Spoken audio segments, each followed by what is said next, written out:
Salve, rapaziada, mais um vídeo aqui do canal Brown Fogo, absolutamente tudo sobre o Botafogo de Futebol Regatas. Vamos falar desse jogo, derrota do Botafogo no estádio Newton Santos. Voltei aqui para onde eu tenho ficado e para a gente poder falar tranquilamente sobre o jogo, né? Fui de leste inferior hoje, então não deu para gravar um vídeo logo depois do jogo. Botafogo 0, Internacional 1. Tá legal? Vamos trocar essa ideia, vamos falar o que aconteceu no jogo, o que a gente pode analisar de ruim, de bom, tem muita coisa boa, né? Analisar a tabela, os resultados, o que o Botafogo vai ter daqui para frente. E já peço para que você aumente esse volume, né, do telefone, porque a gente está com problemas aqui no nosso microfone e aí, portanto, a gente está tendo que fazer o conteúdo vídeo do áudio do telefone mesmo, tá? Então, obviamente, a gente vai ter um problema aí no áudio, não vai estar tão bom assim, não vai estar tão de tanta qualidade. Mas vamos embora, se inscreve aqui no canal, deixa o like, ativa o sininho para você não perder absolutamente nenhuma novidade. E vamos para cima, rapaziada. Caras, vamos lá, vamos do princípio. Analisando primeiro a escalação da equipe do Botafogo. Uma escalação que eu não concordei num primeiro momento, quando a gente pegou ali para ver. Eu acho que tivemos muitas modificações. E a partir do momento que a gente tem muitas modificações, enfim, eu acho que fica um pouco mais difícil de uma equipe que tem que propor dentro de casa, conseguir propor com êxito, né, conseguir acertar o último passe, conseguir ter movimentos mais sincronizados, principalmente num jogo que se ganha no detalhe, sabe? Eu particularmente penso dessa maneira. O Botafogo começou com o Daniel Borges, era quem tinha ele na lateral direita, eu tava certo, né, cara? Coloquei aqui na nossa live, né, cara, e falei que o Daniel Borges seria titular e o Mezenga nem pro banco foi, né, cara, e eu não sei se foi uma questão técnica ou se ele teve algum tipo de problema. A zaga foi composta pelo Adrielson e pelo Sampaio, e o Sampaio jogando pelo lado esquerdo, tá? Acho que se confundiu um pouco, acho que poderia ter feito um pouco mais o simples, né?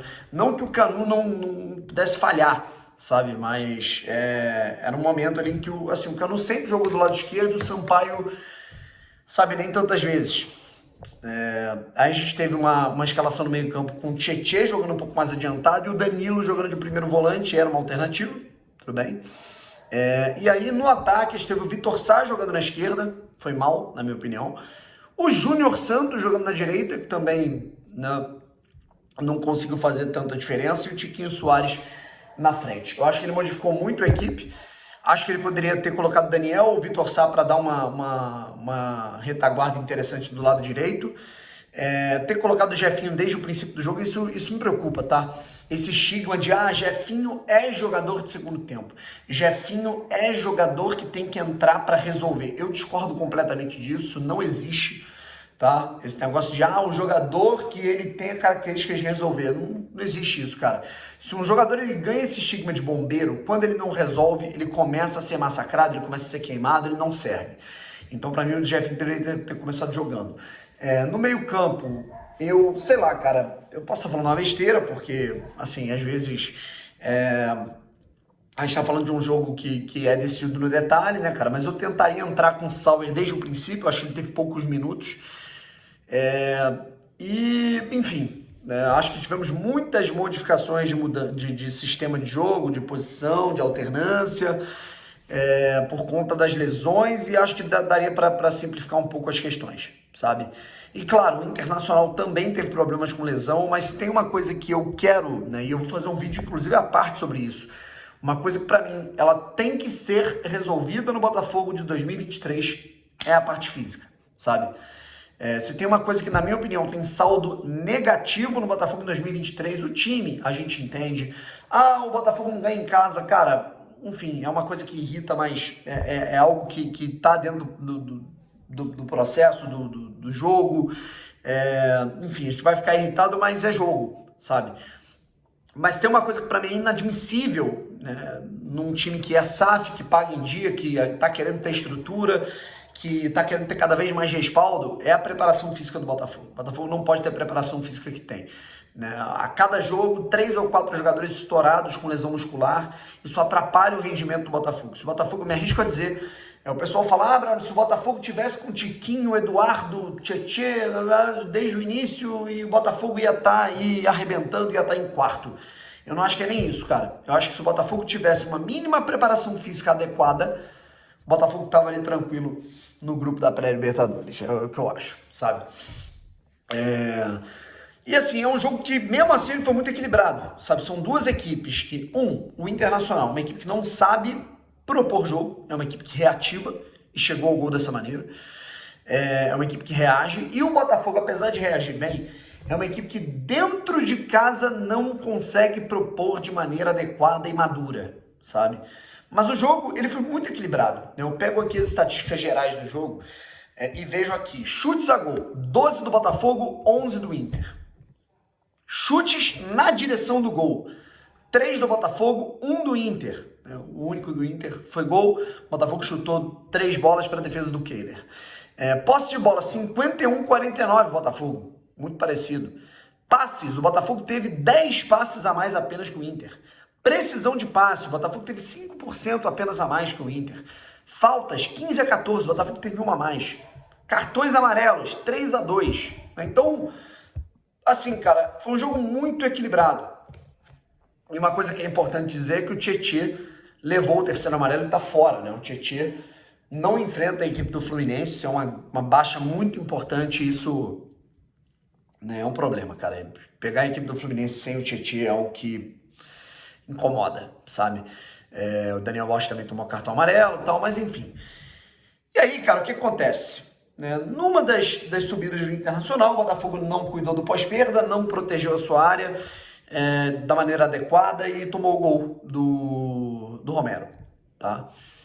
Enfim, é algo que acontece, né? Mas assim, é uma coisa que acontece numa rodada que não deveria acontecer, é uma coisa que acontece mais uma vez em casa, é uma coisa que acontece mais uma vez contra uma equipe do topo da tabela, em que o Botafogo dá um mole, né? Não foi aquela parada que, putz, o Inter tava martelando, o Inter é muito mais time, o Inter é o vice-líder, tava dando porrada, aconteceu, como foi contra o Palmeiras.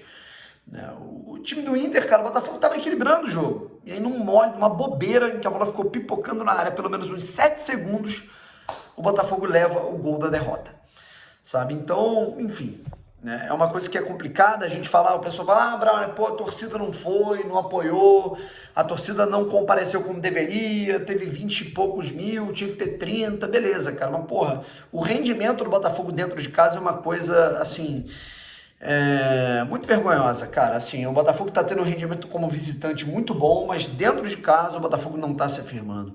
E isso acaba virando uma questão psicológica. O Botafogo agora enfrenta o Fluminense num clássico no Maracanã e depois tem 2 jogos dentro do Newton Santos. São 4 jogos seguidos no Rio de Janeiro. A gente tá falando do Inter que aconteceu hoje, o Fluminense no Maracanã, Bragantino e Cuiabá, que são 2 jogos seguidos no Newton Santos. Enfim, vamos analisar aqui um pouco do jogo.